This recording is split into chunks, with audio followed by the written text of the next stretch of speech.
Okay, I would like to welcome everyone here today. My name is Mark Roberts. Beside me is Nancy Bowie, organizer of this briefing and co-founder of Justice for Formosa Victims. We also want to thank Zoe Lofgren and Lloyd Doggett, members of Congress, sponsoring and co-sponsoring our program.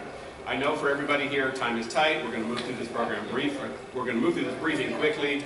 I hope everybody can stay for at least the first half hour to get a solid overview of the issues. At the end, we have questions and answers. We have a great panel here of people with history, knowledge, experience with Formosa and the destruction left in their wake. You're going to hear from two Goldman Environmental Prize recipients, Diane Wilson and Sharon Levine, inspiring stories of courage and advocacy. Next to them, Marco Simmons and Carol Muffett are going to articulate the intricacies of the briefing report. We have some short and powerful videos to share with you all, and let's get started.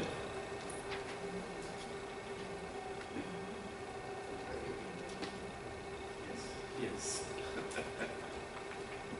See, that's am I done with it? For now, only for now. Okay, cool. So I'm going to give you some quick opening remarks, and then we're going to go into a video trailer, and then Nancy's going to speak. But pretty much from everybody in this room, I got a drink of water here. We're confident in the safety of the water that I just drank. And yet we're here today because an untold number of people that live and work in the areas of Formosa Plastics that have set up shop, they have pretty much 100% confidence that the water that they drink, that they bathe their children in, that they grow their crops with, has been poisoned by chemicals, improperly or illegally dumped into the water systems and rivers. Any corporation that goes into various localities, whether it's in the United States, it's in Vietnam, or elsewhere, and carelessly and deliberately dumps toxic chemicals into the earth and her waterways, that is eviscerating the communities and exploiting the earth like mercenaries pillaging for what they can for their own profit. And then what do they do if they get caught? Maybe they build a community school, buy off some politicians, build a park, and then they go off and pollute again. Maybe they get fined. What you're going to see and hear today is a detailed yet easy to understand summary of the toxic misery that one particular corporation has inflicted upon many of your own constituents, their families. This corporation, the fourth largest petrochemical company in the world, by the grace and generosity of the United States, got their start in 1954 with an $800,000 grant. That's $10 million today.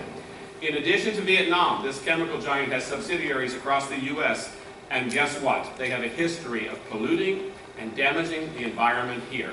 I believe they have an obligation to the mother country here to live up to world-class standards everywhere. If they can get away with poisoning the waters in Vietnam, what stops them from poisoning the waters in the United States? In fact, they've done just that, and you're going to hear that today. But they've been doing it since the 70s in Houston, the early 2000s in Houston, and then again in the 20-teens in Texas, Louisiana in the 2000s, and again in 2009, Illinois. We only have an hour, so please research them. This corporation ranks in the top 10% of corporate polluters in the world. Top 10%. I hope that everyone here today, for the next week, seriously, everyone, every time you take a drink of water, think about the countless people who are forced to quench their thirst, to grow their crops, and wash their babies with toxic polluted water. And then think about what we can do collectively and individually to hold companies accountable so that future behaviors of this type is minimized or eliminated. The bottom line is this: Formosa Plastics must be held accountable in every jurisdiction that it operates. It should know that it cannot bully and bribe its way past the weak and the meek. Here today, we hold the moral authority to effect change. Let's get to work. Let's get it done. I have got to introduce my friend who just stood up here with me. Actually, we're going to do the Red Sea video first, correct? You're going to do the Red Sea video. This is a great video. It's a trailer. He's going to put everything into perspective.